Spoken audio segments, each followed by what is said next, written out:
Calling all units A211 and 675 Main. Officers are on scene.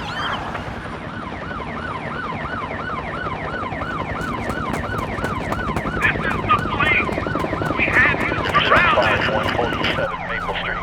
Requesting backup. Stop! Or I'll shoot!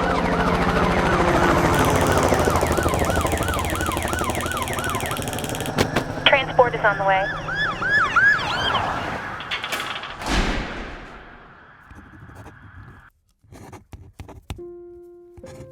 Someday, I will fix that rear hatch. I promise you, when I get out of here, I'm not gonna let this happen anymore. I'm not gonna let it win. I'm gonna get out of here. I'm gonna fix that rear hatch. And we're gonna run away. Damn, pen is out of ink. Oh, I know. I can reach her on the CB radio. Oh, ow, ow. So big. Ow, ow, ow, ow, ow.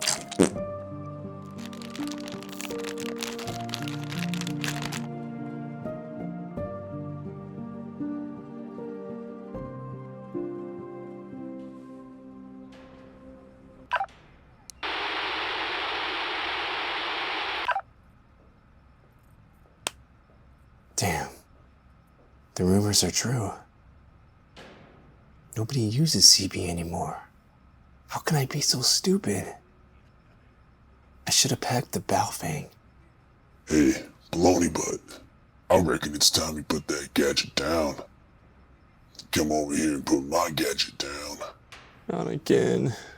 This is his 5th time today.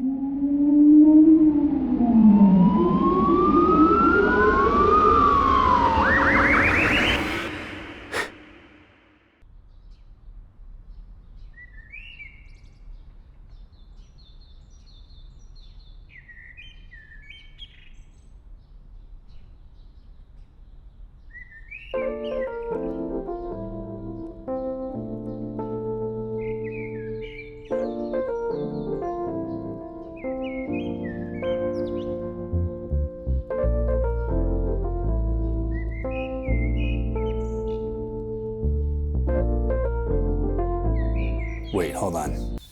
Here's some clips of me making coffee, like all the other YouTube camping videos.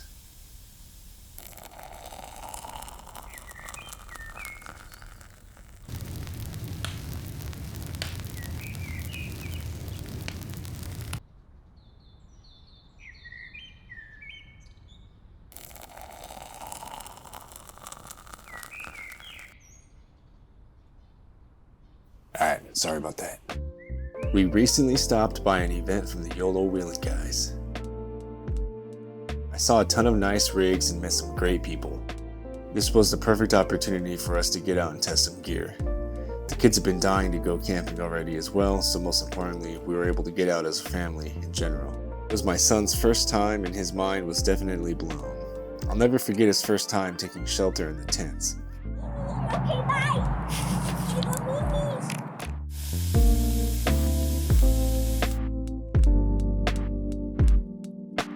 Speaking of tents, I finally installed the CVT mount Shasta that has been sitting in my storage for over a year.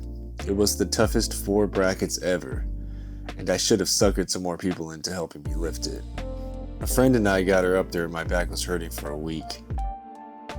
Granted, I haven't been very active. It's as if I'd been locked away for a while or something. The kids wouldn't even leave the tent most of the time.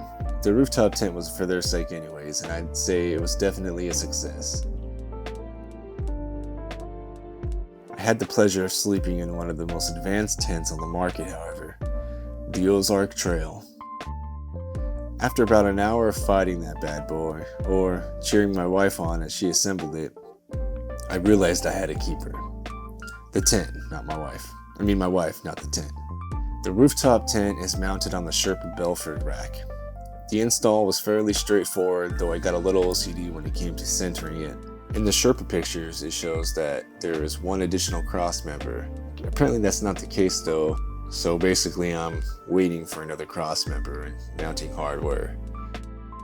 We went to this event last minute and I didn't have time to take out the third row seats. I was still able to pile in all of the gear and belongings for my family of 4, though there was some strategy involved. Eventually, I'd like to mount some storage on top of the rack once I get more cross members put on. Overall, we had a great time, though I only slept about an hour. So the story behind that is, it's my wife's fault. So we had 2 tents. I urged them 3 to sleep in the rooftop tent and I slept in the Walmart exclusive. My wife had already taken both of our sleeping bags and put them in the Ozark tent, but I didn't realize that she had unzipped them entirely, basically making a bed of some sort. One bag was a double. It has some unique zipper layout where it can become 2 sleeping bags. I didn't know this at the time though. I kept telling her to take a sleeping bag with her. She insisted that she was fine with the blanket she had, and I tried explaining to her the point of the sleeping bag rating and that it's important to get zipped up into it. She was being stubborn, so I figured she was a pro or something. So I made my way to the Ozark tent and I lay down in the weird contraption she made for me. I zipped my sleeping bag back together. Rated 0 to 20 and I felt pretty warm. Though I had a terrible sleeping pad under me, where downward pressure from one part of your body lifts up part of the other. It made my back extremely uncomfortable. Temperature ended up creeping down to low 50s and high 40s. I became a bit cold, so I busted out the buddy heater for the first time. I would periodically check on my wife via text asking if she and the kids were warm, and she would respond saying that they were okay. So I started dozing off and randomly wake up again around 3 in the morning and check my phone for the hell of it. And there was a text from her saying that she was freezing and shivering. So, like we should have done in the first place, I bring her a sleeping bag. But I brought her the sleeping bag that I was using. Then I had to return to the tent and start trying to zip up the other double bag, but it was impossible to figure out. The zipper lines I tried matching up didn't stick or seal, just kept coming undone. I turned my light on and gave it my best shot trying to fold and zip it properly, but I had no idea what I was doing and there wasn't enough light. So I rolled myself up into it like a burrito. I tried to periodically run the heater buddy. It soon became a primitive story of survival at this point. I forgot my other 2 propane containers at home, so I was down to my last one. I could either keep running the heater and run out of propane, I wouldn't be able to cook breakfast for everyone on the stove in the morning. Or I can suck up all the propane and the kids could go kick rocks. I ended up turning off the buddy heater. It's not like I could sleep with it on for fear of burning my only shelter down. So I tried to get my burrito sleeping bag just right and see if I could fall asleep. That was a total fail, so I pulled out my phone and just figured I'd watch YouTube or a movie until it gets light out. Ironically, the first videos that pop up are recent camping videos from other guys on YouTube. As I'm laying here cold as can be in Southern California, I'm watching these dudes up in Oregon camping in snowstorms as warm as can be in their diesel heaters and perfect sleep systems. To add to this shit show, my phone was about to die, and I apparently didn't charge my only battery pack all the way, since this trip was so last minute. But all in all, this was a great opportunity to test things out and see what's working and what's not working for our setup. Next time, I'm definitely going to stick to my checklist and ensure that we have proper time to prepare and pack everything, no matter how last minute the trip is. We're going out again this month, but we'll have all of the bases covered for sure. Power station, electric blankets, heater, total all-out glamping. And it's worth pointing out that the rear hatch did work. And I think I ran her hard enough because it apparently shook something into place and it just randomly started working. So anyways, thanks for sitting through my cringy stories and checking out the video. And I hope to see you in the next one. Bye. Subscribe to the channel or Daddy's gonna fall off a cliff. Oh yeah. See you tomorrow, baloney butt. This is his 5th time today.